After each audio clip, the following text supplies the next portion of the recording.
देखें बेटा, ये मई जून 11 वेरिएंट है 2023 का। Question 1, solve the equation 4 sin theta plus tan theta equal 0 for theta between 0 and 180 degree. इसको कैसे सॉल्व करेंगे ईमान?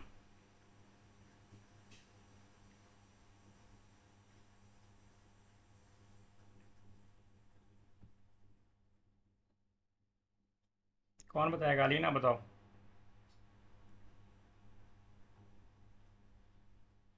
फिर से बोले। इसको कैसे सॉल्व करेंगे? आपके माइंड में क्या आ रहा है? 4 sin theta plus tan theta. ये वो वाला है पर मुझे क्या?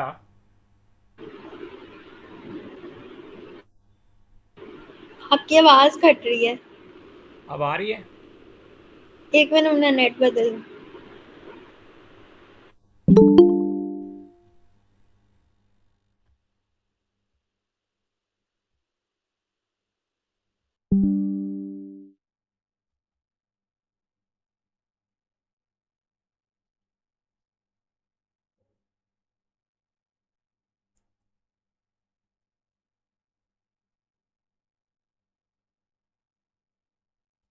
इसको देखें, मैं सॉल्व करते जाओ, आप जस्ट देखते जाओ। जिसको कहाँ पे कोई प्रॉब्लम हो तो फिर आपने मुझे रोक देना है। अब लेफ्ट हैंड साइड में इसकी इस इक्वेशन को सॉल्व कर रहा हूँ। लेफ्ट हैंड आइडेंटिटी नहीं है, जस्ट इस इक्वेशन को सॉल्व करना है आपने।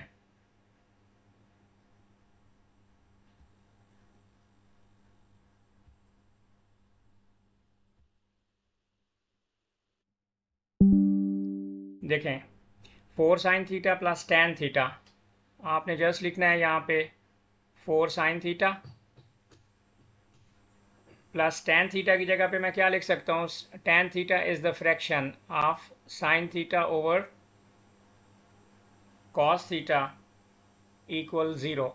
अब इसका एलसीएम cos थीटा है, पूरी इक्वेशन को आप cos थीटा से मल्टीप्लाई कर दो। जब भी आप कोई फ्रैक्शन देखोगे, उसका जो डिनोमिनेटर होगा उसे जैसे हम छोटी क्लासेस में एलसीएम लेते हैं, तो यहाँ पर आप एलसीएम की जगह डायरेक्ट उस चीज़ से मल्टीप्लाई कर दिया करो। तो बेटा जी, यहाँ पे आपके पास क्या आ जाएगा? हर कोई अपनी कॉपी नोट या पेपर सामने खोल के जस्ट बस सुनते जाओ चुप करके। जहाँ पर जिसको कोई इशू हो मुझे बता दे, मैं वहाँ पर उसको एक्सप्लेन कर दूंगा। और ये मैं पूरी लिस्ट प्ले लिस्ट रिकॉर्ड कर रहा हूँ, तो फिर आप इसको बार बार देखते रहिएगा। इंशाल्लाह जो है ना, आपका ए स्टार आ जाएगा मैथ्स में। तो 4 sin थीटा कॉस थीटा, देखें मैंने इस कॉस थीटा को पूरी इक्वेशन से मल्टीप्लाई करना है। तो this is 4 sin theta cos theta. आगे कॉस थीटा से कॉस थीटा कैंसल आउट हो जाएगा, तो यहाँ पर बेटा जी आपके पास आ जाएगा sine theta that is equal to 0। आप इसमें से साइन थीटा कॉमन ले सकते हो। अगर आप इधर से साइन थीटा कॉमन लोगे तो it will be like 4 cos theta plus 1 equal 0। अब आप साइन थीटा को अलग से 0 के इक्वल कर दें, साइन थीटा इक्वल 0। और जो राइट साइड है बेटा जी, यहाँ पर आप 4 cos थीटा प्लस 1 इसको अलग से इक्वल टू 0 कर दें।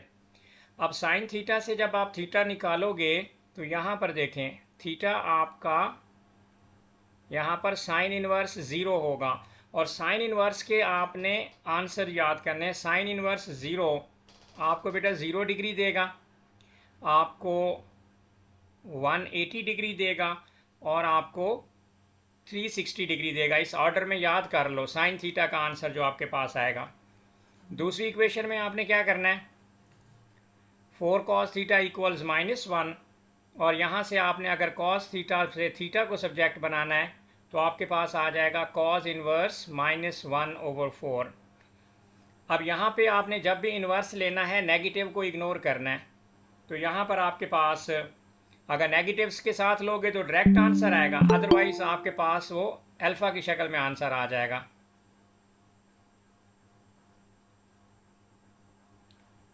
रिमेंबर, आपने यहाँ पर मैंने आपको कहा हुआ है कि आपने जब भी इन्वर्स लेना है इस नेगेटिव को आपने इग्नोर करना है। अगर नेगेटिव को इग्नोर नहीं करोगे तो थीटा आएगा, आपके पास अल्फ़ा नहीं आएगा। तो थीटा जो है ना, यहाँ पर आपके पास ये 104.5 डिग्री, 1 डेसिमल प्लेस तक आप इसको आंसर को लिख सकते हैं। तो वी आर डन। उसने 0 से जो है ना यहाँ तक उसने बताया था, तो ये हमारे पास जो है ना ये आंसर आ जाएगा। We are done with this. Question number 2 पे आ जाओ। क्वेश्चन नंबर 2 आपका बाइनोमियल है। याद रखो P1 का जो बाइनोमियल है वो a plus b whole power n से आपने ओपन करना है। उसका form a to the power n होएगा, और यहाँ पर आपने बेटा लिखना है NC1 a to the power n minus 1 इनका difference b to the power 1 and so on. तो कहाँ तक? फर्स्ट 3 टर्म्स आपने एक्सपेंड करनी है इसकी। 2 plus 3x whole power 4 is equal to, आपका a क्या है सर? 2 है, a to the power n, तो हमारे पास ये पावर 4 है, तो you can say 2 to the power 4 plus 4c1 into a आपका 2 है, 4 माइनस 1 बेटा यहाँ पर आप 3 लिखेंगे, और जो आपका b है वो आपके पास 3x है और इसकी पावर 1 आएगी। हमने 3 टर्म्स, पहली टर्म दूसरी टर्म भी हो गई, और तीसरी टर्म में आप क्या लिखोगे? That would be 4c2। First term आपके पास 2 है और यहाँ पर आपके पास 2 आएगा, और यहाँ पे 3x और यहाँ पे भी 2 आएगा, तो 3x स्क्वायर। यहाँ से हमें जो है ना ये 3 टर्म्स मिल गई, फर्स्ट सेकंड और थर्ड। आप अगर कैलकुलेटर यूज़ करें तो 2 की पावर 4 बेटा 16 आएगा, और आगे आपने ये कैलकुलेटर से निकालना है।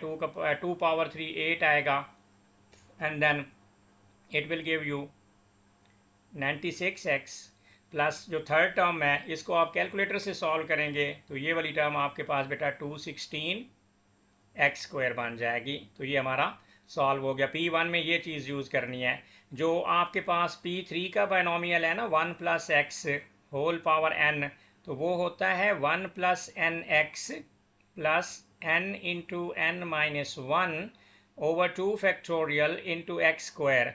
ये P3 है, this is for P3 syllabus. P3 के पेपर में आपने ये यूज़ करना है। आपने यहाँ पे जो है ना ये वाली चीज़ यूज़ नहीं करनी, यहाँ पर P1 का ही फार्मूला यूज़ करें। पार्ट बी में भी देखें, फिर फर्स्ट 3 टर्म्स उसने बोल दिए हैं। उसने लिखना थी 1 माइनस 2x होल पावर 5। अब a to the power n, तो a is 1 to the power n is 5, then 5c1, a की जगह पे बेटा लिखो 1, 5 माइनस 1 इज़ 4, और जो सेकंड टर्म है आपके पास वो माइनस 2x है, सो माइनस 2x और उसकी पावर 1। सेकंड टर्म 1 भी एक टर्म है, तो थर्ड टर्म में बेटा आप क्या लिखोगे? 5c2 into first term 5 minus 2 is 3, and the second term that is minus 2x और उसकी पावर बेटा 2 होगी।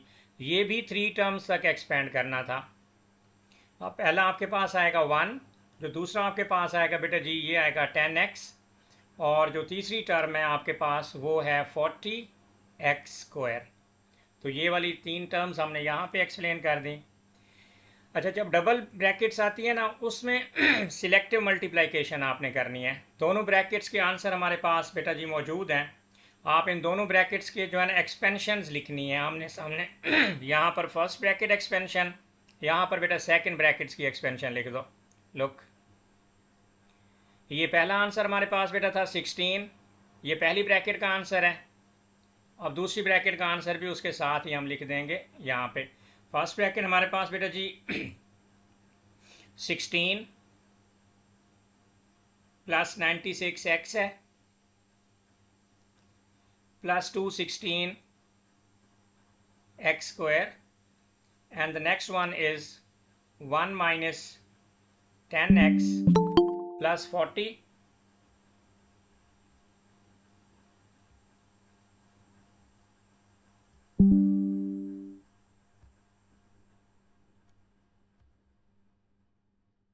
x square। अब यहाँ पे आपने सिलेक्टिव मल्टीप्लिकेशन करनी है। सिलेक्टिव मल्टीप्लिकेशन का मतलब ये है कि आपने सिर्फ उनको मल्टीप्लाई करना है जिनके साथ स्क्वायर बने। आपका रिजल्ट एक्स स्क्वायर आना चाहिए। यहाँ पे सारा मैसअप नहीं करना कि तमाम ब्रैकेट्स को मल्टीप्लाई करना शुरू कर दो। नो, अब मेरे पास 16 है, मैं 16 को किस से मल्टीप्लाई करूँ? एक्स स्क्वायर आएगा 40 से, तो मैं यहाँ पर जो है ना यहाँ पर सिर्फ लिखूँगा 16 इंटू 40 एक्स स्क्वायर। मुझे उसने जब कोएफिशिएंट ऑफ एक्स स्क्वायर की बात करनी है तो I just need to multiply that term with x square only. उसके बाद मेरे पास 96x है, उसे मैं किससे मल्टीप्लाई करूं, ये आपने बेटा खुद सोच लेना है। 96x इंटू -10x, यहाँ से भी मुझे एक्स स्क्वायर बेटा मिल सकता है। तीसरी टर्म 2x स्क्वायर है, उसको जस्ट 1 से मल्टीप्लाई करूँगा तो मेरे पास जो है ना बेटा एक्स स्क्वायर की टर्म यहाँ पर भी आ जाएगी। दिस इज़ 216x स्क्वायर, और इसको सिर्फ मैं 1 से मल्टीप्लाई करूँ तो ये तीन टर्म्स वो होंगी जिसमें एक्स स्क्वायर कोएफिशिएंट होएगा।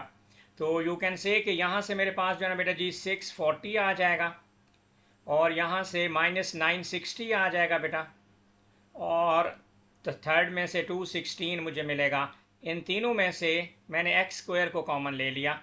अब ये वाली लेफ़्ट साइड आप सॉल्व करो और आपके पास बेटा जी आंसर आएगा -104 एक्स स्क्वायर। तो एक्स स्क्वायर का कोएफिशिएंट बेटा जी ये चीज़ है, तो -104 is the coefficient of x square. तो जब भी बेटा जी आपने डबल ब्रैकेट को सॉल्व करना है, डबल ब्रैकेट में आपने हमेशा सिलेक्टिव मल्टीप्लिकेशन को टाइम वेस्ट नहीं करना कि हर एक को हर एक से मल्टीप्लाई करें। अब देखो, अगर मैं 96 को 10x से मल्टीप्लाई करूंगा तो ये एक्स स्क्वायर हो जाएगा, एक्स स्क्वायर को अगर करूंगा तो एक्स क्यूब हो जाएगा। मेरा क्यूब से तो कोई लेना देना नहीं है, तो मुझे सिर्फ एक्स स्क्वायर का कोएफिशिएंट चाहिए, तो मैं सिर्फ एक्स स्क्वायर वाली टर्म्स को ही खुद से देख के, ताकि टाइम भी सेव हो जाएगा और मेरे पास जो है ना क्वेश्चन भी सॉल्व हो जाएगा। अब क्वेश्चन नंबर 3 में आ जाए बेटा जी ट्रांसफॉर्मेशन। जिसकी भी ट्रांसफॉर्मेशन वीक है वो बेटा जी देखे गौर से कि ट्रांसफॉर्मेशन ऑफ फंक्शन बहुत इंपॉर्टेंट है।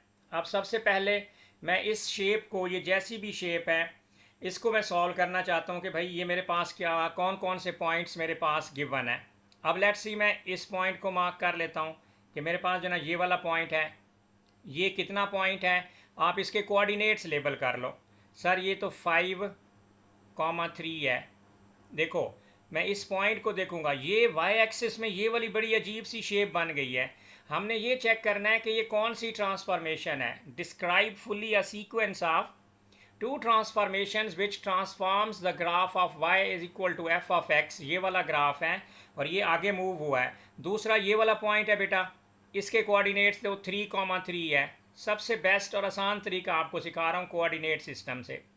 जिस शेप को उसने ट्रांसफॉर्म किया हुआ है, आप ऑब्जेक्ट के कोऑर्डिनेट्स बेटा यहाँ पर लिख लो। उसके बाद आपके पास जो है ना ये वाला पॉइंट है बेटा, ये वाला पॉइंट कितना है आपके पास। सर ये हमारे पास 1,-1 है, तो इसका पॉइंट यहाँ पर 1,-1 लिख दो। और हमारे पास बेटा ये लास्ट वाला पॉइंट भी है। देखो, जहाँ जहाँ पर उसने नोड दिखाया, जहाँ जहाँ पर उसने पॉइंट दिखाया, मैंने हर पॉइंट को एक्स एक्सिस में से कोऑर्डिनेट के तौर पर लेबल कर दिया। अब ये मेरे पास जो पॉइंट है बेटा जी, ये -1 और -3 है। यहाँ पर देखें, मैंने सारे पॉइंट्स बेटा जी बना दिए। अब इसका जो पहला पॉइंट है वो बेटा जी यहाँ पे आ गया। लेट्स सी, अगर ये आपके पास पॉइंट ए है तो बेटा जी ये आपका ए डैश बन गया। अगर ये वाला पॉइंट आपका बी है तो समझें ये बी डैश हो गया। ये वाला पॉइंट अगर आपका सी है तो ये सी डैश बन गया। ये वाला पॉइंट अगर आपका डी है तो ये बेटा डी डैश बन गया। अब आपने अगले कोऑर्डिनेट्स चेक करने हैं, फिर हमें पता चलेगा कि कौन सी ट्रांसफॉर्मेशन है, कौन सा सीक्वेंस है जो कि इस एफ ऑफ एक्स को जी ऑफ एक्स पे मैप कर रहा है। The diagram shows graph with equation y is equal to f of x. अब स्टार्ट में देखते हैं जी, मेरे पास जो a है, अब मेरा a जो है ना वो a डैश में कन्वर्ट हुआ। मेरे पास जो a के कोऑर्डिनेट्स हैं बेटा वो 5,3 हैं। अब a डैश को बेटा जी देखो, a डैश में क्या हुआ, मेरा जो a था वो a डैश में कन्वर्ट हुआ। a के जो कोऑर्डिनेट्स हैं वो बेटा जी -1 है, ये और 6। तो अब यहाँ पर लिख दो सर, इसके कोऑर्डिनेट में जो चेंज आया वो -1 और 6 का है। तो यहाँ पर बेटा जी a हुआ। अब मुझे जो है ना b को b डैश में भी चेक करना है कि मेरे b के साथ क्या हुआ। ये वाला पॉइंट मेरा b है, तो b के कोऑर्डिनेट्स मेरे पास थे 3,3 और बेटा ये b डैश में कन्वर्ट हो रहा है। तो b डैश में -3, जो है ना बेटा जी आपके पास ये 6 हो गया। This is -3,6। ये सबसे आसान टेक्निक बेटा जी आपको सिखा रहा हूँ जिससे आपकी ट्रांसफॉर्मेशन के मार्क्स सिक्योर हो जाएंगे। अब बी हो गया बेटा बी डैश में, उसके बाद हमारे पास जो है ना सी वाला पॉइंट है, सी वाला पॉइंट है हमारे पास 1, -1, ये आप सामने भी रखें शेप, ये 1, -1 है, तो ये बेटा जी सी डैश में कन्वर्ट हो जाएगा। और सी डैश के पॉइंट्स क्या हैं जी, -5 और -2 हो गए। और जो आखिरी पॉइंट है बेटा जी डी, उसके कोऑर्डिनेट्स हमारे पास जो है ना -1, ऊपर देखो -3 हैं। अब उससे डी डैश हुआ है, आपने जस्ट कोऑर्डिनेट्स को पकड़ना है। सर ये तो -7 और -6 हुआ है, तो ये देखें सब में क्या चेंज आ रहा है, सी से सी डैश बन गया। अब आपने बेटा जी बताना है उसे कि ये फंक्शन दूसरे फंक्शन में चेंज हो गया। अब देखो अगर हम देखें ए से देखें ए डैश 6, यहाँ पर भी आपके पास जो है ना ये 6 हुआ है, तो हम कह सकते हैं कि भाई एक्स कोऑर्डिनेट्स जो हुए हैं ना, हमारे पास जो एक्स कोऑर्डिनेट्स हुए हैं, आप यहाँ पर लिख दो कि एक्स कोऑर्डिनेट इस शेप के, x coordinates are reduced by 6। जब ये हुई तो ट्रांसलेशन वेक्टर के अंदर हो गई, तो आप लिख दो -6 और 0, translation by, this is translation by vector, और ये वेक्टर है -6 और 0। मैंने जस्ट कोऑर्डिनेट्स लिखे और कोऑर्डिनेट्स के बाद उसकी जो है ना मैंने रिडक्शन देखी कि कहाँ कहाँ पे जो है ना ये वाला सारा काम चेंज होता जा रहा है। तो वाई एक्सिस के अंदर जो है ना हमारे पास क्या हुआ है, हर वाई के अंदर जो है ना चेंज आता गया है। देखो वाई के अंदर देखो ए को देखो 3 से 1 हो गया तो 2, और फिर जो है ना आपके पास जो है ना 3 से 6, वाई के अंदर जो बॉक्सेस का डिफरेंस, यानी कि यहाँ पर एक्स एक्सिस और वाई एक्सिस दोनों में आपके पास हुआ है, तो आप सिंपली यहाँ पर कह सकते हो कि सर ये जो वाई कोऑर्डिनेट्स है ना, y coordinates are multiplied by 2। Y coordinate जो आप हर कोऑर्डिनेट को गौर से देखना, ये 2 से मल्टीप्लाई हो गए, तो भाई इसका वेक्टर क्या हुआ, स्ट्रेच फैक्टर बाई 2। इसकी ट्रांसफॉर्मेशन लिखो वाई एक्सिस के लिए, you can say sir it is a stretch. देखो ट्रांसलेशन इतनी इजी भी नहीं देते वो, ट्रांसफॉर्मेशन सोचना पड़ता है। Stretch by, stretch parallel to y axis, ये लिख दो, और स्केल फैक्टर बेटा लिख दो 2। आपका हर वाई जो है ना 2 से मल्टीप्लाई हुआ है, -3 को 2 से मल्टीप्लाई करके देखो ये -6 हुआ, आपके पास -1 को 2 से मल्टीप्लाई करो तो -2 हुआ, 3 को 2 से मल्टीप्लाई करो 6 हुआ, तो 3 को देखो 2 से मल्टीप्लाई किया तो 6 हुआ। हर जगह पे हमें एक प्रॉपर ट्रांसफॉर्मेशन नज़र आई। तो ये वाली जो शेप उसने बना के दी बेटा, उसने कहा कि इस शेप को देख कर बताओ, डिस्क्राइब फुल्ली या sequence of two transformation which transform this function into this function. तो ये हमें पता चल गया कि ये stretch parallel to y axis हुआ है with scale factor 2, scale factor 2 के तहत, और फिर आपके पास ये ट्रांसलेशन भी हुई है -6 और 0 के तहत। यहाँ पर वेक्टर हमने लिखा, -6 और 0 की ट्रांसलेशन हो रही है, और बाकी जगहों पे बेटा जी आपके पास वो स्ट्रेच हुआ है, that is parallel to y axis. अब ये वाला ट्रांसफॉर्मेशन का क्वेश्चन भी हमारा सॉल्व हुआ। अब जी यहाँ पे आ जाओ, हमारे पास जो है ना सर्कुलर मैयर से रिलेटेड क्वेश्चन है। Find the perimeter of the segment B C D. इस सेगमेंट की बेटा जी आपने निकालनी है उसका पेरीमीटर। एरिया आपको दे दिया गया है। अब एरिया का फार्मूला बेटा क्या होता है, देखें, area is equal to 1/2 r² theta. Sector का एरिया होता है r² थीटा ओवर 2। अब एरिया की वैल्यू उसने दे दी है 16/3 पाई, और यहाँ पर आप लिख दो बेटा जी 1/2 r² थीटा।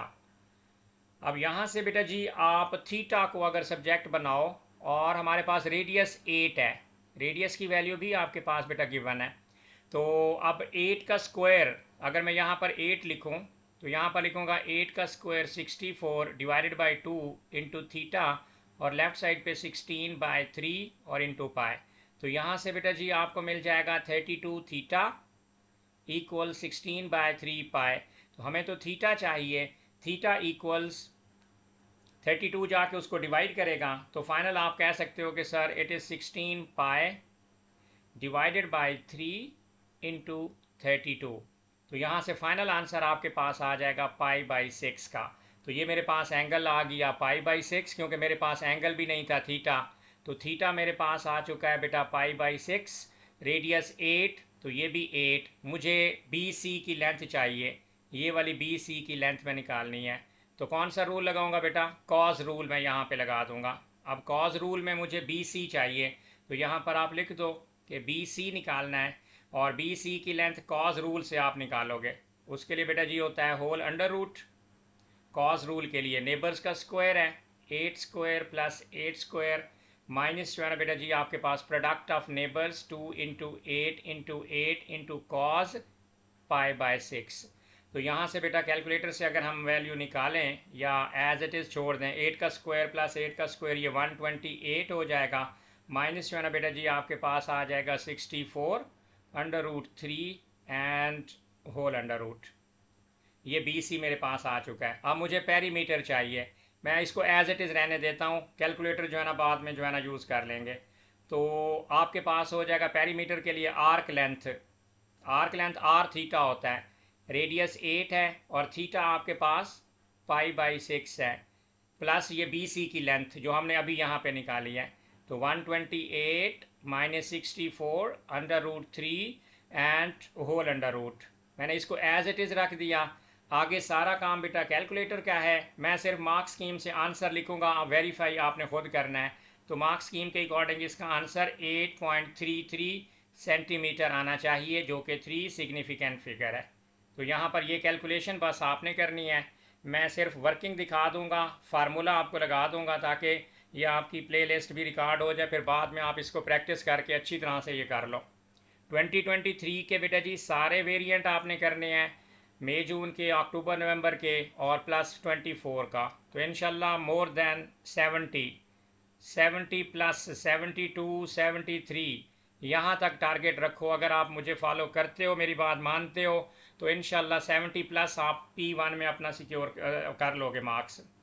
अब इस पे आ जाओ, ये क्वाड्रेटिक्स का क्वेश्चन आ गया। अब the line with equation y is equal to this where k is positive is tangent to the curve. जब टेंजेंट होता है बेटा जी वो इक्वल टू 0 हो जाता है। लेकिन आपने सबसे पहले देखे क्या लिखना है, जब भी ये क्वेश्चन है for intersection, you are suppose to write for intersection, कि इन्होंने इंटरसेक्शन तो करनी ही करनी है। जब इंटरसेक्शन की हेडलाइन दोगे लाइन को और उसको इक्वल कर दो, आपने यहाँ पर लिखना है -1/2x, x नीचे है उसके, सॉरी, यहाँ पर आप लिख दें 1/2x is equal to, right side पे बेटा जी क्या है, kx है और -k है। अब यहाँ से आप इसको अगर सॉल्व करो, क्रॉस मल्टीप्लाई करो, तो हमारे पास जो बेटा जी इक्वेशन बन जाएगी, ये आपके पास बन जाएगी 2kx² -2kx और बेटा +1 इज इक्वल टू 0। अब जब ये आपके पास आ जाए तो इसमें से आपके पास जो a की वैल्यू है, a की वैल्यू हो जाएगी 2k, b की वैल्यू आपके पास बेटा जी बन जाएगी ये वाली -2k और c की वैल्यू बन गई 1। तो अब आपने बेटा जी क्वाड्रेटिक एक्सप्रेशन ax² + cx बना लिया। अब यहाँ पर क्योंकि टेंजेंट है तो आपको लिखना पड़ेगा फॉर टेंजेंसी, कि हम टेंजेंसी के लिए क्या करते होते हैं, जब कर्व और लाइन टेंजेंट होंगे, when your curve and line are tangent, ये टेंजेंट हैं, तो फिर आपका discriminant, your discriminant is equal to 0, b² - 4ac is equal to 0। अब बेटा ऊपर से वैल्यूज़ उठा लो, और क्या करना है, यहाँ पर आप लिखो -2k whole square -4a, a की जगह पे बेटा जी आप लिखो 2k into 1 is equal to 0। 2 का स्क्वायर बेटा जी आपके पास आ जाएगा 4k² माइनस जो है ना 4 × 2 जो है ना 8k, that is equal to 0। तो यहाँ से आप अगर 4k बेटा कॉमन ले लो तो यहाँ पर आपके पास आ जाएगा k - 2 इज इक्वल टू 0। तो इधर से आपको k इज इक्वल टू 0 मिल जाएगा और k इज इक्वल टू 2। अब आपके पास दो बातें हैं, k 0 है या k आपके पास 2 है। अगर आप यहाँ पर लिख दो फॉर k इक्वल्स 2, अगर k 2 है तो मेन इक्वेशन के अंदर आप लिखोगे 2 इंटू, हमारे पास जो इक्वेशन है उसको आप जी के की जगह पे आपने 2 लिखना है, और ये आपके पास आ जाएगा एक्स का स्क्वायर, के की वैल्यू हमारे पास जो 2 आई है, एक्स तो अपनी जगह पर मौजूद है, -2 इंटू 2 इंटू आपके पास आ गया एक्स और +1 इज इक्वल टू 0। तो बेटा जी ये बन जाएगा 4x का स्क्वायर -4x और +1 दैट इज इक्वल टू 0। तो ये अगर गौर से देखो तो बेटा ये तो आपकी फर्स्ट आइडेंटिटी है, a minus b whole square is equal to 0। तो यहाँ से आपके पास x का आंसर एक 1/2 आ जाएगा, और फिर y वाली इक्वेशन में अगर आप इसको पुट करो -1/2, तो -1/2 इंटू आपके पास 1/2, तो ये कैंसिल, y का आंसर आ जाएगा -1। तो हमारे पास जो कोऑर्डिनेट आ जाएंगे बेटा जी, x का आंसर है 1/2 और आपके पास y का आंसर है -1। तो दीज आर द कोऑर्डिनेट्स जो कि हमसे उसने पूछे थे। Find in either order the value of k and the coordinates of the point where the tangent meets the curve. हमने k की वैल्यू भी निकाल दी बेटा, और हमने उसके कोऑर्डिनेट्स भी फाइंड आउट कर दिए। अब क्वेश्चन नंबर 6 में आ जाओ बेटा। ये आपका APGP वाला फॉर्मेट है, सारे फार्मूलाज जो जो चीज़ें हैं वो आपके सामने बेटा जी, मैं ये पेपर सॉल्व करता जा रहा हूँ, समझो, इसको अंडरस्टैंड करो और उसके बाद खुद करना शुरू कर दो। जहाँ पे जिसको जो मसला है बेटा जी वो बताता जाए। आपके पास जो है ना AP का, अगर हम AP की बात करें, AP में ये आपके पास होता है कौन सा, arithmetic progression, calculate the common difference. आपने कॉमन डिफरेंस बेटा जी फाइंड आउट करना है। अब कॉमन डिफरेंस कैसे होता है, next term minus previous term, तो हमें तो कॉमन डिफरेंस चाहिए, तो common difference is equal to next term. Next term तो मेरे पास 2p - 6 नज़र आ रही है, तो आई विल राइट 2p - 6, और माइनस जो है ना first term that is p²/6। तो कभी कभी बेटा जी इस तरह के भी कॉमन डिफरेंस निकाले जाते हैं। जब वो APGP को मुश्किल करना चाहता है तो वो आपको टर्म्स की शक्ल में, ट्रिग्नोमेट्री के अंदर साइन थीटा कॉस थीटा की शक्ल में भी बेटा जी वो दे सकता है आपके पास। अब आपकी जो फर्स्ट टर्म है वो तो p²/6 है, फर्स्ट टर्म को आप एज इट इज लिखो। मेरे पास I am talking about the AP, arithmetic progression. Arithmetic progression के अंदर a is the first term, d is the common difference. तो अब आपने जो है ना क्या करना है जी, हमारे पास जो फर्स्ट टर्म है सेकेंड टर्म हमारे पास किस तरह से होती है जी, यहाँ पर आप देखो, अगर आप AP में लिखोगे तो आपके पास जो है ना ये फर्स्ट टर्म होती है, फिर a+d जो है ना वो सेकेंड टर्म होती है। अब आपके पास जो है ना ये देखें, ये थर्ड टर्म है, ये फर्स्ट टर्म, ये सेकेंड टर्म, ये third term, first term, second term और फिर थर्ड टर्म। मेरे पास थर्ड टर्म AP में ये होगी a+2d। देखो मुझे p की वैल्यू चाहिए तो मैं कंफ्यूज हो रहा हूँ फ्रैक्शंस में। ये मेरे पास कॉमन डिफरेंस है, AP में ये a है, तो मैं कहता हूँ कि जी मेरी जो थर्ड टर्म है AP में बेटा वो a+2d है, and that is equal to p। तो अब आपने क्या करना है, कॉमन डिफरेंस तो है आपके पास, अब आपने कॉमन डिफरेंस वाली वैल्यू जो है ना यहाँ पे लिख देनी है। a क्या है, a की जगह पे a की वैल्यू लिखो। ये बहुत मुश्किल होते हैं, APGP भी बहुत कॉम्प्लेक्स कर देता है एग्जामिनर। देखें, a equals p²/6, common difference ये एक्सप्रेशन, मैंने फिर तीसरी टर्म p थी, तो APGP में a+2d is actually the third term, और थर्ड टर्म इस क्वेश्चन के अंदर बेटा गौर से देखो तो वो p है। सर a+2d क्यों करना है? a is the first term बेटा, देखो a+d इज सेकेंड टर्म और a+2d इज थर्ड टर्म। अगर को जो आपका फार्मूला होता है ना nth टर्म का, वो होता है बेटा a+n-1 इंटू d। अब यहाँ पर अगर आपने बेटा जी निकालनी है, थर्ड टर्म निकालनी है, तो इधर जो है ना 3 लिखो, 3 - 1 2 आएगा, तो मेरे पास यही तो बन जाएगी a+2d। मुझे इस एक्सप्रेशन को मैंने देखा, first term is p²/6, 2p - 6 and p, तो थर्ड टर्म का जो एक्सप्रेशन बना मेरे पास वो a+2d है, और यहाँ पर जो थर्ड टर्म गिवन है वो p है, तो a+2d इक्वल्स p। क्लियर हुआ यहाँ तक? हाँ जी सर। ओके, खिजर कोई मसला?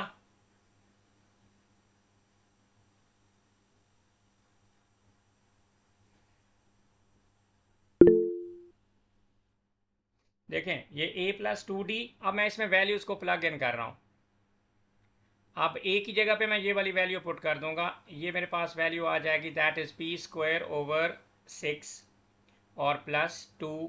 कॉमन डिफरेंस की जगह पे मैं ये पूरा एक्सप्रेशन बेटा लिख दूंगा, 2p minus 6 minus p square over 6 is equal to p। हमने actually given that the common difference is not zero, find the value of p। तो इस पूरे एक्सप्रेशन में हमने p की वैल्यू निकालनी है। देखिए कितना कॉम्प्लेक्स बना देता है, अगर आप हर तरह से क्वेश्चन की प्रैक्टिस नहीं करोगे तो मुश्किल हो जाएगा। अब देखें, मैं चाहता हूं कि जी मैं इसको पूरी इक्वेशन को अगर 6 से मल्टीप्लाई कर दूं, मैं देखो जब भी एक्सप्रेशन में एलसीएम आता है ना, मैं एलसीएम के पंगे में नहीं पड़ता, मैं पूरी इक्वेशन को उस नंबर से मल्टीप्लाई कर देता हूं। अगर मैं 6 को इस पूरी इक्वेशन से मल्टीप्लाई करूं तो देखो 6 से 6 कैंसिल हो जाएगा, लेफ्ट साइड पे पी स्क्वायर बन जाएगा, प्लस 2 टाइम्स 2 4, 4 इंटू 6 बेटा जी आपके पास आ जाएगा 24p, माइनस 6 इंटू 6 आपके पास बेटा जी कितना आ जाएगा, जब ये 4 से मल्टीप्लाई किया फिर आपके पास जो है ना 4 इंटू 6, ये आपके पास आ जाएगा 2 टू द 4 इंटू 6 से मल्टीप्लाई करोगे तो ये हो जाएगा बेटा जी 2, 12 6 ये 72 हो जाएगा। ये देखो ये 2 है, 6 पहले 2 से मल्टीप्लाई करके 12 होगा, 12 को 2 मल्टीप्लाई करेगा 24 होगा, फिर 12 6 को मल्टीप्लाई करेगा 72 होगा, फिर ये वाला 12 6 से कट जाएगा तो यहाँ पे 2p स्क्वायर हो जाएगा और राइट साइड पे बेटा जी आपके पास आ जाएगा 6p। देखें आपको एलसीएम लेने की ज़रूरत ही नहीं पड़ी, मैंने जब भी मैं फ्रैक्शन देखता हूँ मैं उस फ्रैक्शन को डिनोमिनेटर को ख़त्म करने के लिए पूरी इक्वेशन को उस डिनोमिनेटर से मल्टीप्लाई कर दूंगा तो फ्रैक्शन भी ख़त्म हो जाएगी, मेरी इक्वेशन स्ट्रेट हो जाएगी। तो यहाँ पर सबको एक साइड पे ले जाऊँ, पी स्क्वायर में से जो है ना यहाँ पर मेरे पास इक्वेशन बनेगी पी का स्क्वायर माइनस जो है ना आपके पास जो है ना बेटा जी बन जाएगी ये 18p और आपके पास जो है ना प्लस बेटा बन जाएगी 72 इज इक्वल टू 0। इसको बेटा जी अगर आप सिंपली सॉल्व करेंगे तो आप क्वाड्रेटिक टर्म्स के अंदर या फार्मूला लगा दें p माइनस 6 और मिड टर्म ब्रेकिंग कर दें और p minus 12 is equal to 0। तो p की आपके पास जो है ना बेटा जी एक वैल्यू 6 आ रही है और p की एक वैल्यू आपके पास 12 आ रही है। अब अगर p 6 हो, अब यहाँ पर आप लिख दो कि अगर p की वैल्यू बेटा 6 आए, दिस इज 6, तो कॉमन डिफरेंस कितना होगा, तो कॉमन डिफरेंस का तो एक्सप्रेशन बना हुआ है 2 इंटू पी, 2 इंटू 6, 2 इंटू 6 36 और फिर बेटा पुट करो ना p को एज अ 6, 36 ओवर जो है ना आपके पास 6, 6 माइनस 6 सब कुछ 0। अगर इस एक्सप्रेशन में कॉमन डिफरेंस के लिए मैं p की जगह पे 6 पुट करता हूँ तो माइनस 6 का स्क्वायर 36 ओवर 6, तो आपके पास बेटा जी ये सारा कुछ जो है ना 0 हो जाता है। तो इसका मतलब है कि p की वैल्यू 6 नहीं हो सकती। उसने बोला हुआ है कि कॉमन डिफरेंस इज नॉट 0। देखो यहाँ पर p के दो आंसर मिले और आपका क्वेश्चन होना चाहिए कि सर ये p का कौन सा आंसर हम लेंगे, p की वैल्यू 6 है, p की वैल्यू 12 है। उसने बोला था कि जब the common difference of the progression is not 0, आपने 6 को पुट करके देखना है, 12 को भी बेशक पुट करके देखें, जिसका आंसर नॉट 0 आएगा वही आंसर होगा। तो मेरे पास जो p की वैल्यू होएगी बेटा दैट इज 12, तो I can write the value for the p is 12। तो यहाँ पर APJP ने बेटा जी आपको 3 मार्क्स यहाँ पे दे दिए। ओके, अब पार्ट 2 में बेटा जी आते हैं। शुक्र है सारे इंटेलिजेंट बच्चे बैठे हुए, किसी को कोई प्रॉब्लम नहीं आ रही। किसी को कोई प्रॉब्लम हो तो बेटा जी रोक सकते हो अभी। अब देखें, using this value find the sum to infinity of the geometric progression with first two terms this and this. अब आपके पास फर्स्ट टर्म है तो पहले आपको बन जाना फर्स्ट टर्म आपने लिखना है a। अब a की यही यूजिंग दिस वैल्यू मतलब p की 12 वैल्यू यूज़ करनी है, आपने 6 यूज़ नहीं करनी। तो आप कहेंगे p स्क्वायर ओवर 6 है तो p की वैल्यू 12 है, तो 12 स्क्वायर ओवर 6 बेटा कैलकुलेटर से करें तो आपके पास ये आ जाएगा 24। और जो उसके बाद ज्योमेट्रिक प्रोग्रेशन है, ज्योमेट्रिक प्रोग्रेशन की जो सेकंड टर्म होती है बेटा वो AR होती है। अब AR में बेटा जी आप जो फर्स्ट टर्म है, सेकंड टर्म तो आपके पास ये है 2p माइनस 6, तो आप AR को 2p माइनस 6 कर दो। देखो जब जीपी होएगा ना तो फर्स्ट टर्म ए होएगी, सेकंड टर्म ए आर होएगी, third term A R square होगी एंड सो ऑन। ये चीज़ें सीखो, ये शॉर्टकट अप्लाई करना सीखो। ज्योमेट्रिक में ए आर स्क्वायर और उसमें एपी के अंदर a plus d a plus two d वाला, तो a r is equal to 2p। तो बेटा जी हमारे पास जो है ना यहाँ से देखो p की वैल्यू 12 है, 12 टाइम्स 2 बेटा 24 माइनस 6, तो यहाँ पर मेरे पास आ जाएगा 18।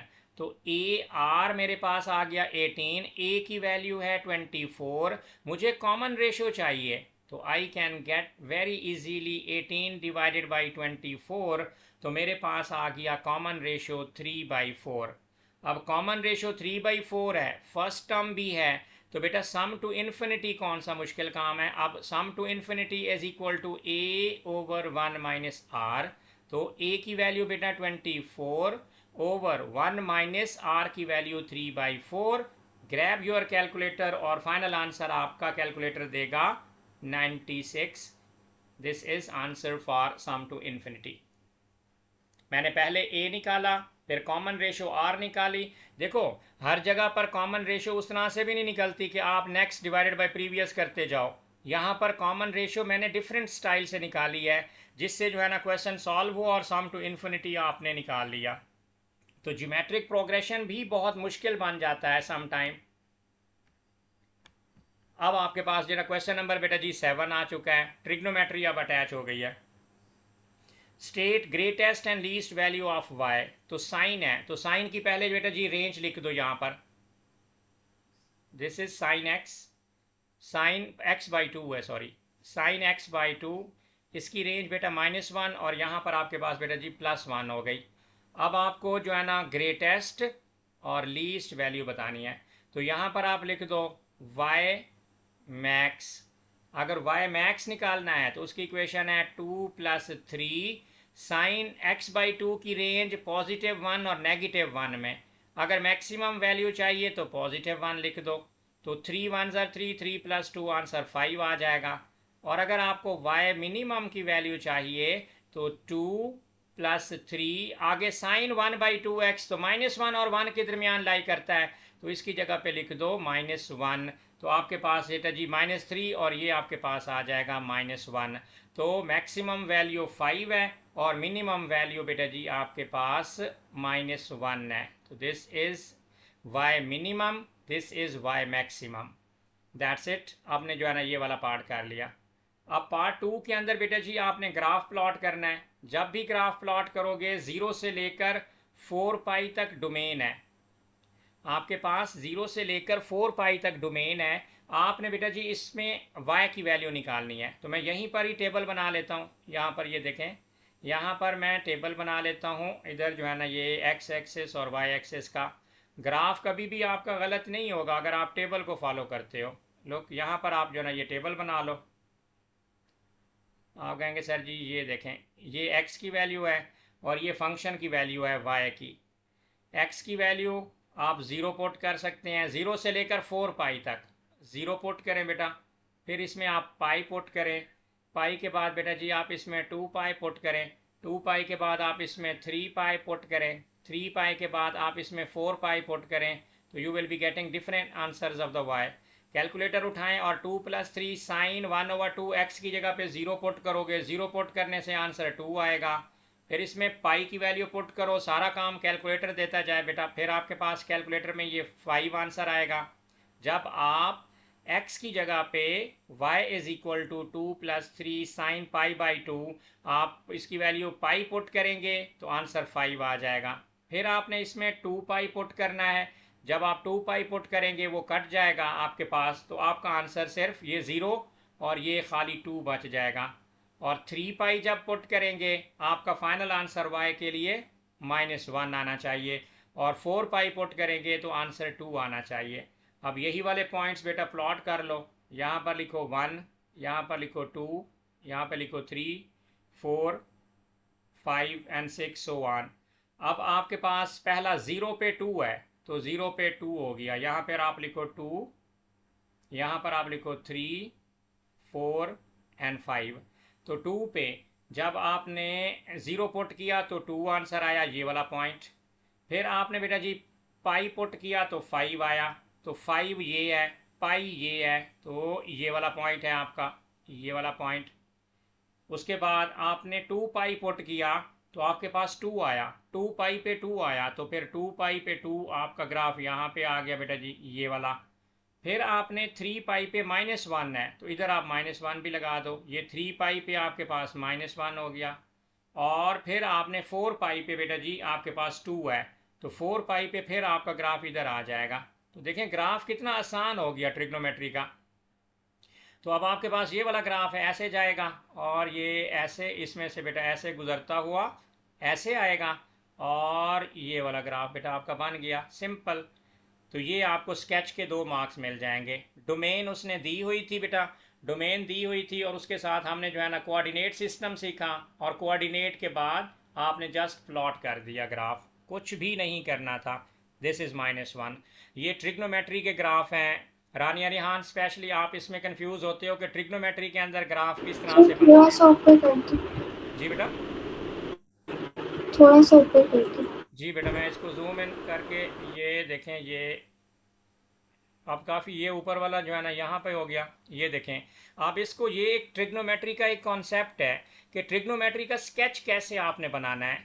वो जो है ना डिफरेंट ग्रिड बना के जो है ना, ये एक्स एक्सिस का ग्रिड है 0 1 ये करो, वो अपनी जगह पर, लेकिन हमने सिर्फ डोमेन को देखना है कि अगर आपके पास ट्रिग्नोमेट्रिक इक्वेशन है, डोमेन थी बेटा देखो 0 से लेकर 4 पाए तक, मैंने एक टेबल बनाया जैसे ग्राफ बनाते होते हैं, 0 लिखा क्योंकि 0 से 4 पाई तक आपने वैल्यूज लिखनी है। एक्स की वैल्यू बेटा 0 लिखो, आंसर 2 आएगा, पाई पुट करो 5 आएगा। ये तो बेटा एक्यूरेट स्केच है, वो कहते हैं स्केच बनाओ, मैंने तो एक्यूरेट ग्राफ आपको स्केच कर दिया, इसमें तो 0% एरर है। अगर आप वैसे तुक्का लगा के बनाओगे, कोई ट्रिग्नोमेट्री के डिफरेंट टीचर्स बता रहे होते हैं बस ये बनाएं ग्राफ, ऐसा स्केच दिखा दें, मार्क्स नहीं देगा, मैं आपको कह रहा हूँ। आपने you have to be very accurate, जो डोमेन गिवन है उस डोमेन के हिसाब, 0 से 4 पाई बोला, मैंने कोई रिस्क नहीं लिखा, एक्स की वैल्यू 0, एक्स की वैल्यू पाए, 2 पाए, 3 पाए, 4 पाए, वाई की वैल्यूज आ गई बेटा, देखिए मैंने, मेरा ग्राफ स्केच बन गया। अब कोई भी इसको एग्जामिनर रॉन्ग कभी भी नहीं कर सकता, क्योंकि हमने 100% एक्यूरेसी को देखा है। अब ये देखो नीचे वाली इक्वेशन से पहले ये वाली, वो कह रहा है कि state the number of the solution of the equation. आप इस इक्वेशन के सोल्यूशन बताओ। अब आपके पास जो बेटा ये वाली इक्वेशन है, ये y is equal to 5 - 2x, इसमें भी मैं रिस्क नहीं लिखूंगा। अब इसमें मैं x को 0 पुट करूंगा, जैसे ओ लेवल में हम करते होते थे, 5 - 2 इंटू 0 0। तो अगर मैं x को बेटा 0 पुट करूं तो y मेरे पास 5 है, तो ये मेरे पास 5 है। अब जो है ना, मैं अगर y को 0 पुट करूं तो मेरे पास x आ जाएगा 2.5। याद रखो 2 पाई, लिसन, जो पाई होता है ना, देखो जो 2 पाई की वैल्यू देखो, अब ये वाला ग्राफ x एक्सिस में मैंने अगर y को 0 पुट किया तो मेरे पास x 2.5 है। रिमेंबर, अगर मैं y को 0 पुट कर रहा हूं, मैं कुछ भी स्केच नहीं कर रहा, मैं कुछ भी मेंटली नहीं कर रहा, गैस कुछ भी नहीं कर रहा, मैं इक्वेशंस को फॉलो कर रहा हूँ, कोऑर्डिनेट सिस्टम को समझ रहा हूँ, क्योंकि उसने एक्स एक्सिस और वाई एक्सिस दिया हुआ है। तो अगर 2 पाई, 2 इंटू पाई की वैल्यू 3.142 होती है, तो ये ऑलमोस्ट 6 पॉइंट समथिंग हो जाएगा, 2 पाई।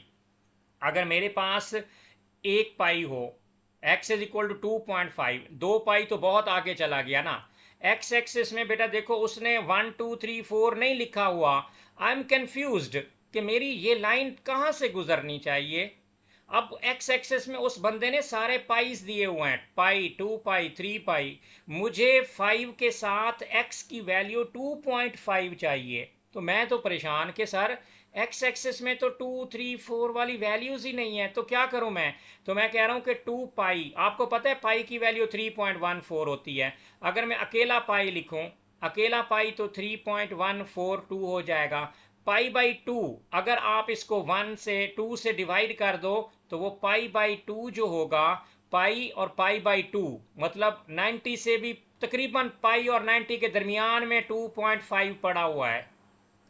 Look, this is very important point, क्योंकि पाई की वैल्यू 3.14 है, मेरा जो एक्स एक्सेस है बेटा वो 2.5 है। When you put your y zero, आपका एक्स 2.5 है।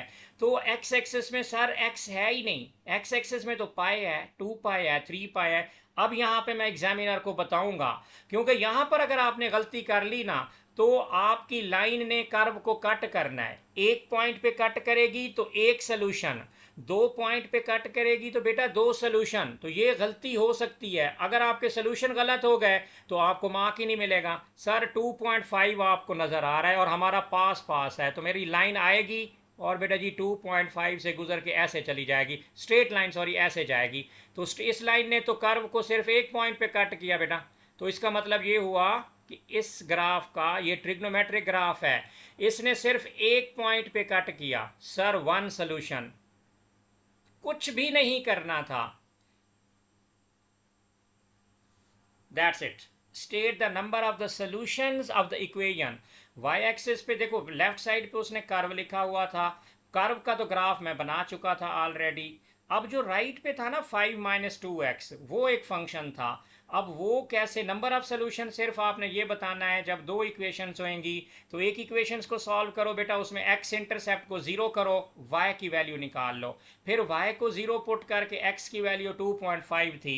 यहाँ पर जो मेन पॉइंट था वो 2.5 था, और 2.5 तो था ही नहीं सर, इसमें तो पाई की टर्म्स में थे। फिर हमने पाई को सोचा कि भाई 2 पाई को देखो कहीं इधर से तो नहीं गुजरी, 2 पाई तो 2 पाई इज 3.142, 6 नहीं सर, हमारी वैल्यू 2.5 है, वो 6 के सोल्यूशन बहुत दूर है, 6 तो बहुत आगे चला जाएगा। फिर हमने पाई को सोचा, पाई 3.142 था, हमारी वैल्यू तो 2.5 थी, हमने कहा नहीं। फिर हमने पाई बाई 2 किया तो वो तकरीबन जो है ना 1.4 समथिंग वैल्यू दे रहा था। 3 पॉइंट को करेंगे ना 1 पॉइंट समथिंग वैल्यू देगा, that is very close to 2। तो आपने पाई के बिल्कुल पास वो पॉइंट ड्रॉ करना है।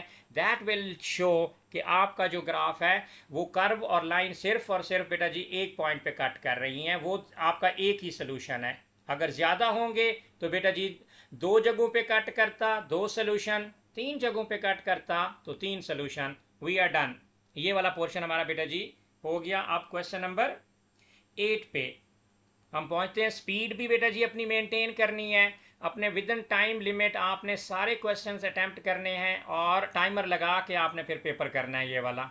तो ये जो 7 पेपर्स हैं इंशाल्लाह जो है ना, ये 7 पेपर्स के बाद विद 24 वाला 8 पेपर्स के बाद P1 यू विल फील कि आप 70+ वाला सॉल्व कर सकते हो। तो अब ये फंक्शन का मुश्किल वाला पोर्शन उसने स्टार्ट में दे दिया था, ट्रांसफॉर्मेशन ऑफ फंक्शन। अब देखो उसमें कंपोजिट फंक्शन उसने यहाँ पे 4 नंबर का दे दिया। एग्जामिनर आप लोगों को मार्क्स देना चाहता है, टॉपिक वो मुश्किल नहीं देता। फंक्शंस बच्चों को, मैं जितने भी बच्चों से पूछा है ना, सारे बच्चे कहते हैं सर ट्रांसफॉर्मेशन ऑफ फंक्शन को छोड़कर we know everything except functions transformation. ओ भाई क्या है उसमें ऐसा? ट्रांसफॉर्मेशन ऑफ फंक्शन में सिर्फ 8 ट्रांसफॉर्मेशन है। फंक्शन या तो अपवर्ड ट्रांसलेट होता है, या डाउनवर्ड ट्रांसलेट होता है, या लेफ्ट राइट होता है, या वर्टिकली स्ट्रेच होता है विद सेम स्केल फैक्टर, या वर्टिकली और एक्स एक्सिस के पैरेलल स्ट्रेच होता है। और 2 रिफ्लेक्शन है, एक्स एक्सिस की रिफ्लेक्शन फंक्शन के बाहर नेगेटिव हो तो एक्स की रिफ्लेक्शन, उसके अंदर नेगेटिव हो तो वाई की रिफ्लेक्शन। यही है ट्रांसफॉर्मेशन, और कुछ भी नहीं है ट्रांसफॉर्मेशन के अंदर। तो लुक, वो कहते हैं कि फंक्शन में 7 पुट करो तो 5/2, तो ये फंक्शन है।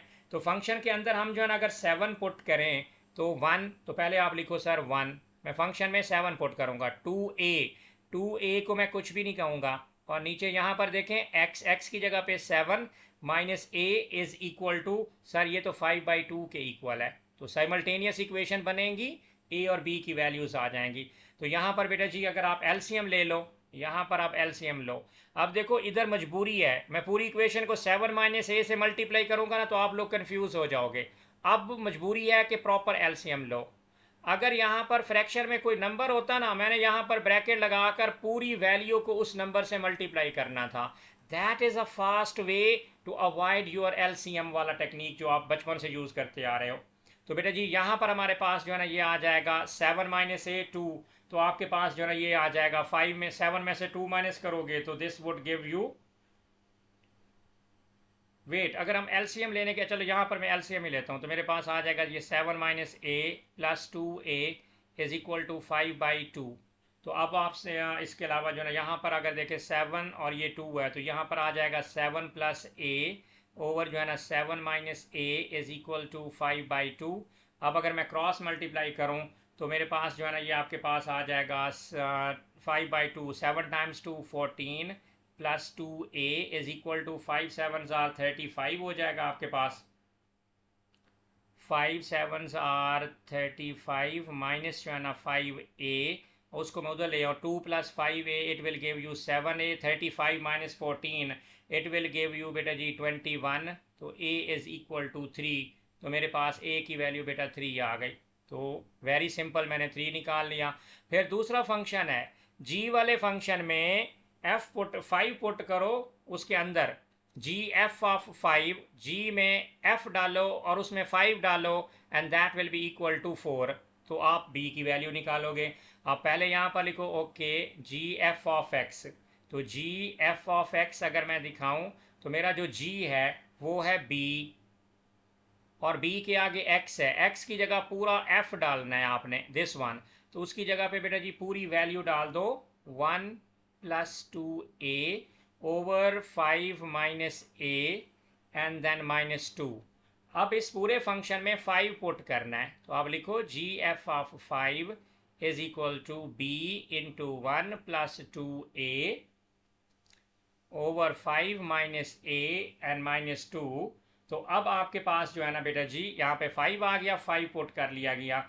अब ये सारा कुछ फिर 4 के इक्वल है। कंपोजिट फंक्शन की अपनी ही चामटी है कि आप इसको कैसे, ये 4 लिखो और राइट साइड के ऊपर जो है ना आप उसको सिंप्लीफाई करो। सर ये 4 के इक्वल हो गया।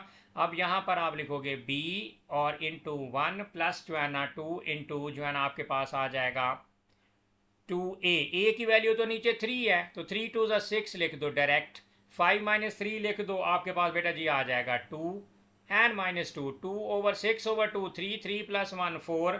तो बेटा जी मेरे पास ये बन गया जी 4b -2 is equal to 4। Bring this 2 to the left, 4 + 2 6। तो b is equal to 6 divided by 4। तो इट इज 3/2। तो माई b इज 3/2। तो बेटा मुझे बताओ यहाँ पर फंक्शन तो सिंपल साइमल्टेनियस इक्वेशन की शक्ल में कन्वर्ट हो गया है, यहाँ पे कैसे मार्क्स आप लूज कर सकते हो? आगे पेपर आसान कर देते हैं। अब देखो वो कहता है कि जी इनवर्स निकालो, इनवर्स फंक्शन का डोमेन निकालो। ये तो वाइस वर्सा होता है, याद रखो। जो आपके पास एफ इनवर्स की रेंज होती है वही फंक्शन की डोमेन होती है, याद रखो। जो रेंज है ना, range of f is equal to domain, range of f is equal to domain of f inverse. F inverse की जो डोमेन होगी असल में वो फंक्शन की रेंज होगी। अब उसने आपसे बोला है कि भाई उसकी वैल्यू कितनी है, आपके पास रेंज कितनी है या इनवर्स की। यहाँ पर डोमेन का तो कुछ ना कुछ तो लिखा होगा, x is greater than a। F के लिए उसने लिखा हुआ है x is greater than a, तो a की वैल्यू है 3। तो मतलब पॉजिटिव वैल्यूज हैं, 3 से बड़ी वैल्यूज हैं। अगर 3 से बड़ी वैल्यूज हैं तो फंक्शन के अंदर बेटा जी आप पहले 4 पुट करो। फंक्शन के अंदर अगर आप 4 पुट करते हो तो 1 प्लस जो है ना 6 ओवर आपके 1 तो 7 आंसर आएगा। ग्रेटर देन, क्योंकि जो रेंज है वो x इज ग्रेटर देन 3 है डोमेन। तो यहाँ पर बेटा जी 5 पुट करके देखो तो आपके पास आ जाएगा। 5 पुट करोगे तो आपके पास 1 आपके पास हो जाना चाहिए। आंसर सॉल्व करोगे तो 4 आएगा। आप इसमें 6 पुट करके देखो, आप 6 पुट करोगे फंक्शन के अंदर तो आपका आंसर कम होना शुरू हो जाएगा। तो सिंपल इज दैट, आपने कहना है भाई ये जो आपके पास डोमेन है, डोमेन ऑफ जो एफ इनवर्स है, जो डोमेन है आपके पास एफ इनवर्स की, वो आपके पास x इज ग्रेटर देन 1 है, क्योंकि ये 3 से नीचे उतरता जाएगा और फिर 1 के।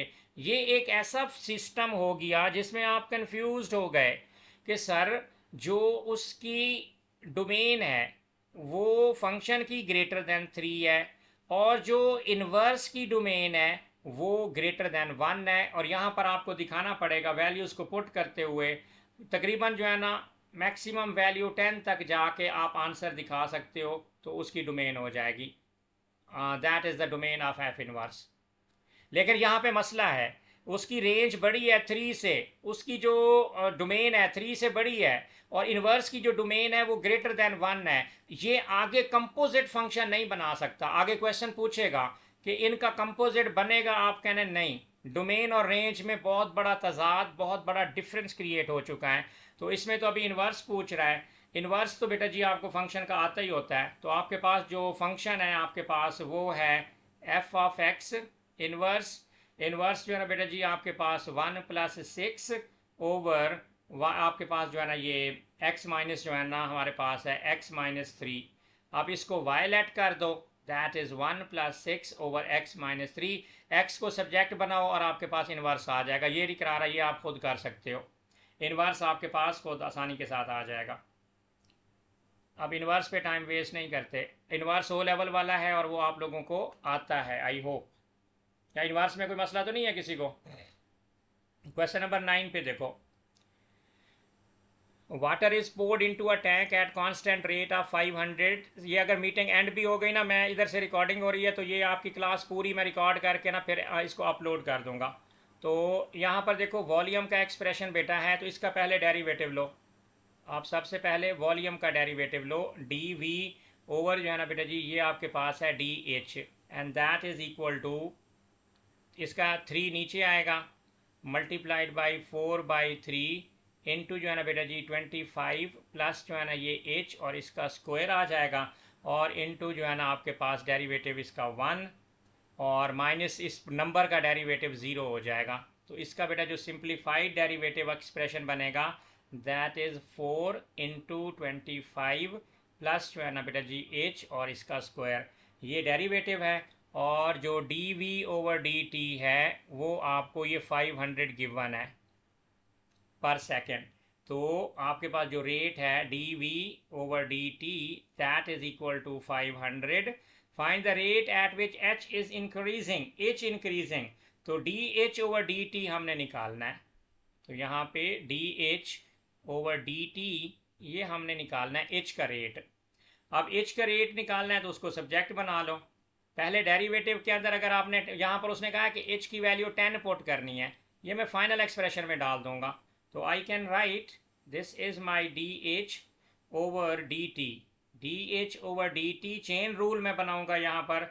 ये बेटा जी मेरे पास बन जाएगा d h over d v, मैंने इसको उल्टा कर दिया, मल्टीप्लाइड बाई आपके पास हो गया d v over d t. तो you can say d h over d t का जो आंसर है वो बिल्कुल रेसिप्रोकल हो जाएगा, क्योंकि वो d v over d h है, मैंने d h over d v कर दिया है।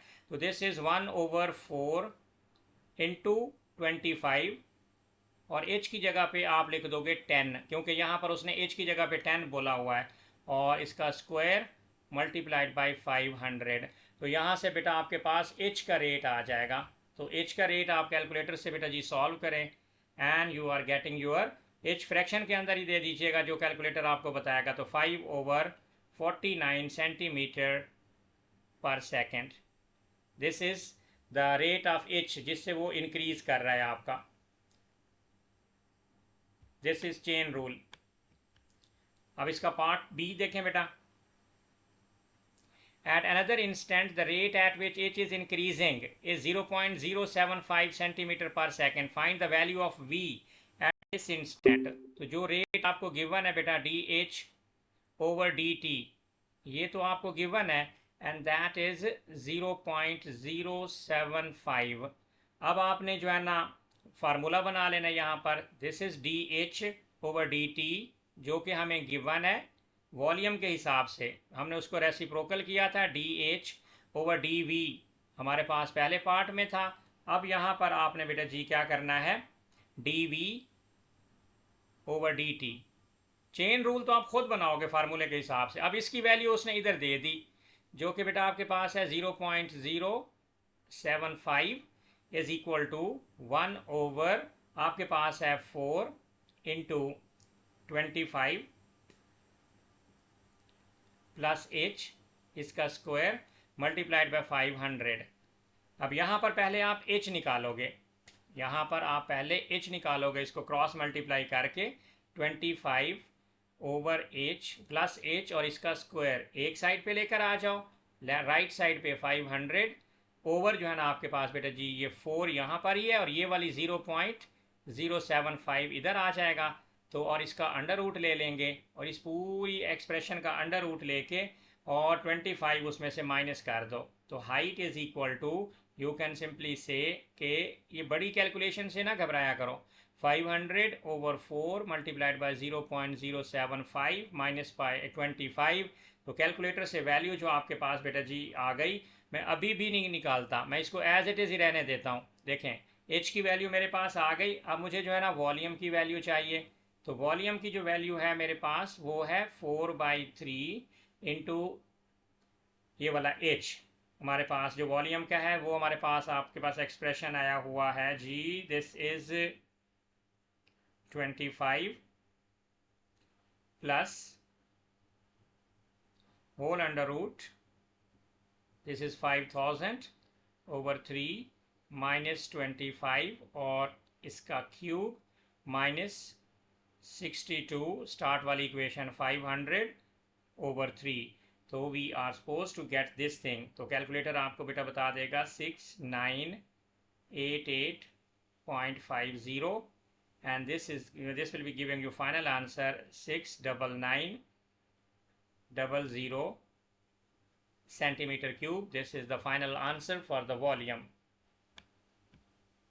क्वेश्चन नंबर 10 पे आप आ जाओ बेटा जी। वॉल्यूम अबाउट एक्स एक्सिस, तो इसका फार्मूला ही हम फॉलो करते हैं, v x equals pi limit 1 till 3/2. This is the limit and you can write your expression. This is 4 over 2x minus 1 whole square minus 1 this square into dx, because formula for the volume of rotation is limit a till b and then pi, it's y1 square minus y2 whole square and dx, because there are two things over here. So I can write my pi as it is and then modulus, I will apply my modulus and the limit is till 1 then 3/2 and the integration of this thing will be like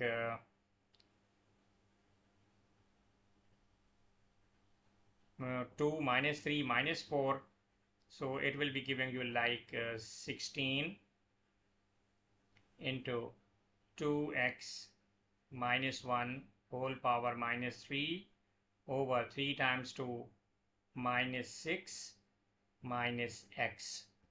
So this is of a 5-mark question. We are going to put the values like this. So this is your pi and you are going to put your modulus. So this is minus 8 over 3 into 2x minus 1 and this is cube minus x and this is modulus, this is 1 till 3/2 and now apply the upper limit.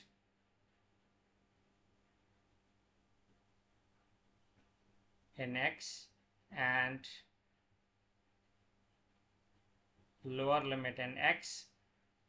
So final answer according to the mark scheme should be like 11/6 pi.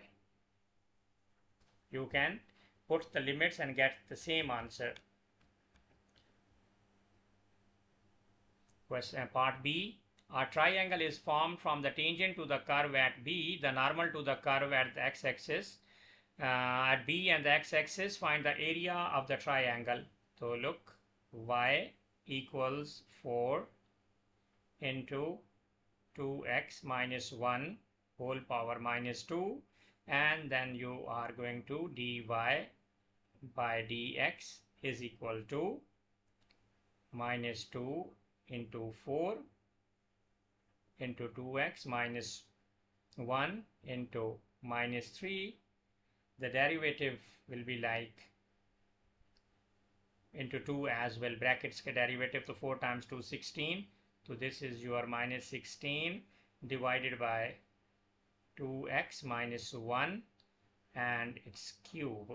Now when x is 3 by 2, the value for the derivative would be dy by dx.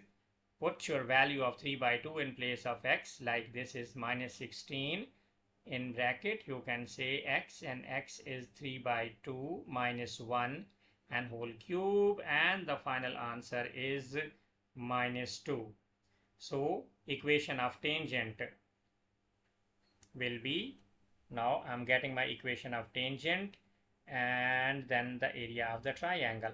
So equation of tangent is like y minus y1 equals m into x minus x1. So it is y minus 1 equals minus 2 into x minus 3 by 2. And your equation is when y is 0, when at x-axis, when y is 0, this is minus 1 equals minus 2x plus 3. So x will be equal to 2, this is x2, and the coordinate will be 2, 0. Now we are moving for the normal. So the gradient of the normal, you can say our gradient of the normal is 1 by 2, negative reciprocal of that is 1 by 2, and equation of the normal would be like y minus y1 equals m into x minus x1. So on y-axis, you know the x-axis y must be 0. So here again it is minus 1, gradient is 1 by 2, this is 1 by 2 into x minus 3 by 2. So from here you can expand the bracket, so this is x by 2 minus 3 by 2, so this would be like 3 by 4 minus 1, and your x is minus 1 by 2. So the coordinates are minus 1 by 2 comma 0. So the area, now area of triangle, if we say okay, this is our triangle, this is triangle, the different points, this is right angle, so triangle, this is point B, this is A and C. So this point is 2 comma 0, and this point is negative 1 over 2 comma 0, and this point is 3 by 2 comma 1. So you have to get that distance formula or apply them, this length for this length, and you also know, you need to know the distance formula x2 minus x1. So I will apply 2 minus 3 by 2 whole square, and then plus 0 minus 1, so this is minus 1 is square, and here you are getting 3 by 2 minus 1 by 2 whole square and into plus 1 का square. तो यहाँ से distance आएगा आपके पास, and finally जो area of triangle होगा that would be 1 over 2 into base into height, using this formula from the distance. यहाँ से जो base आपके पास आएगी, एक आपके पास दिस इज 1 over 2, एक लेंथ यहाँ से जो आपके पास आनी चाहिए वो 5 अंडर रूट, और दूसरी आपके पास आनी चाहिए 5 under root over 2. So the final answer for the area of the triangle is coming like 5 by 4. This is the final answer for the area of the triangle. It's of 11 mark question. So moving to the question number 11. The equation of the curve is such that the derivative is this. The curve has a stationary point. For stationary point, we know the derivative dy by dx is equal to 0. So we have a point that is a comma minus 15. So derivative is given, so and derivative is equal to 0. So this is 6x square, and x की जगह पे आपने लिखना है a square minus 30x minus 30a and plus 6a, and this is 6a. So you can simplify this equation. This is 6a square minus 24a, and that is equal to 0. So if you can take 6a as common, so it will be like a minus 4 is equal to 0. So a is 0 and then a is 4. So a is 0. Find the value of a, where a is a positive constant. So a is 4. Positive constant is 4. Determine the nature of the stationary point. For nature, you need to take the double derivative. You have to take d2y over dx square. The double derivative will be like 12x minus 30, and you have value for the x is 4. Put this value in the double derivative. If you get positive answer, it will be minimum. This is dx square. The double derivative now, it is 12 into 4 minus 30. This is 18, which is greater than 0. So hence you can say, hence minimum point. This is minimum. This is minimum nature, and this is minimum nature. So we got the nature. Double derivative positive, nature is minimum. Find the equation of the curve. So you need to take the integration. So for equation of the curve, you need to integrate the given derivative expression. So that is 6x square minus 30x plus 24, that is dx. So integration will be like 2x cube minus 15 x square plus 24x plus c. So this is y, and the point is 4 comma minus 15. Use these points to get the value for the c.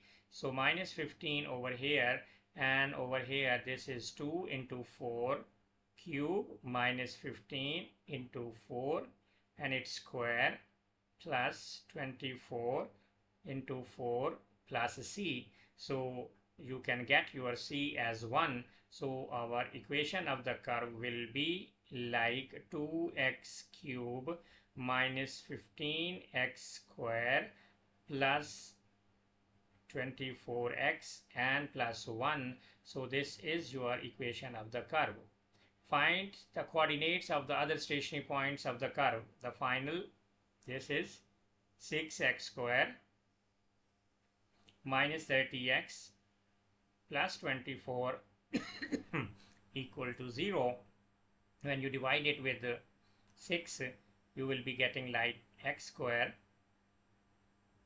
minus 5x plus 4 is equal to 0.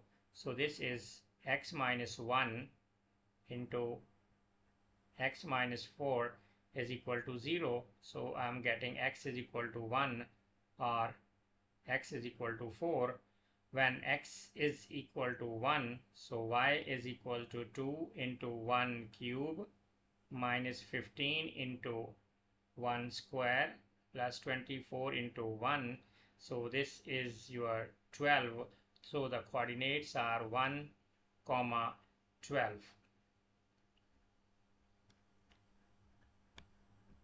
The question number 12, write down the equation of the circle. The radius is given. We are supposed to get the equation for the circle, that is x minus 0 for origin. So this is whole square plus y minus 2 whole square equals 10 whole square. So it will be give you like x square plus y minus 2 whole square equals 100. This is equation of the circle. Find the equation of the tangent to the circle. If it is a circle, look, if we have a circle, this is circle, this is center, that is 0 comma 2, and this is point, and this is your tangent, like this is tangent, and tangent is a, and the points are 6 comma 10. So the gradient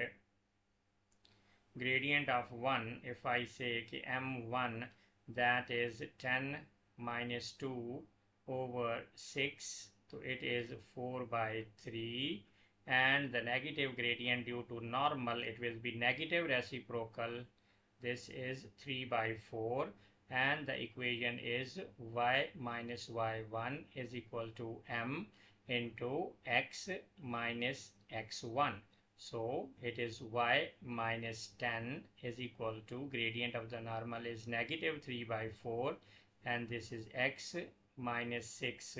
So y equals, the final equation would be like minus 3 by 4x plus 29 over 2. So this is equation of the line. The C part, find the equation of the circle Q and hence verify that the y coordinates of both the points of intersection of the two circles are 11. So center of circle Q, we have to move like this. Center of circle Q is 0,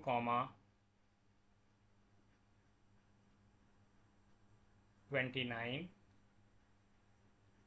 over 2. Now the equation of the circle is x square plus y minus 29 over 2 whole square is equal to square of the radius, that is 5 into 5 under root over 2 and whole square.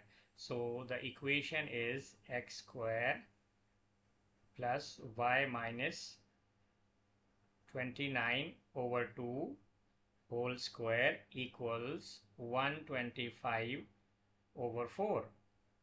Now we have other equation at the start, that is x square equals 100 minus y minus 2 whole square, and the second one of the x square, if we make x square the subject from here, x square will be equal to 125 over 4 minus, bring this side to other side, this would be minus y minus 29 by 2 and whole square. This is x square, this is x square. Equate these two equations. This is 100 into y minus 2 whole square equals, this is 125 over 4 minus y minus 29 over 2 and its whole square. So if we expand this bracket, so it will be like 100 minus y square, expand the bracket as well, y square plus 4y minus 4 is equal to 125 over 4 minus y square plus 29y minus 841 divided by 4. Use your calculator and make y the subject. So y square and then y square. It is minus, it will become positive over here. So y square cancels y square. 29 minus 4y. So it is giving me 25y, and that is equal to 275. So y is equal to 275 divided by 25, which is giving us 11. So the value for the y is 11. We need to prove this. The value for the y is 11. Find the coordinates of the point of intersection of the tangent of circle P, giving the answers in the third form. So if you have y equals minus 3 by 4 of x plus 29 over 2, we have this equation. Now you have your equation of circle x squared. In place of y, you can write y minus 29 by 2 whole square is equal to 125 by 4. so it is x square plus, अब y की जगह पे आपने ये वाली value plug in कर देनी है, this value, so you can say कि it is minus 3x over 4 plus 29 over 2 minus 29 over 2 square, and everything is equal to 125 by 4. So this is x square, this cancels this, and 3 square is 9x square over 16, and that is equal to 125 over 4. So if I say it is actually 25 over 16 x square, and that is equal to 125 by 4. So x is equal to whole under root of 125 over 4 multiplied by 16 divided by 25. So it is plus minus under root of 20. So the value for the y1 is minus 3 by 4, और x की जो value आई है वो minus under root 20 plus 29 over 2. तो calculator में आपके पास बेटा जी ये आ रही है, this is 29 minus 3 under root 5 divided by 2. This is y1, and for y2 I can get my y2 value as well. Now I will put negative 20. So this is minus 3 by 4x, minus 3 by 4 into x की जगह पे minus 20 under root और plus 29 over 2. तो y2 will be like 29 plus 3 under root 5 and over 2. So my first coordinate will be like 2 into 5 under root, comma 29 minus 3 under root 5 over 2, and my second coordinates are, this is very important, negative 2 into 5 under root, and then positive 29 plus 3 under root 5 and divided by 2. These are the coordinates. Find the coordinates of the points of intersection of the tangent and the circle. So this is end of this paper.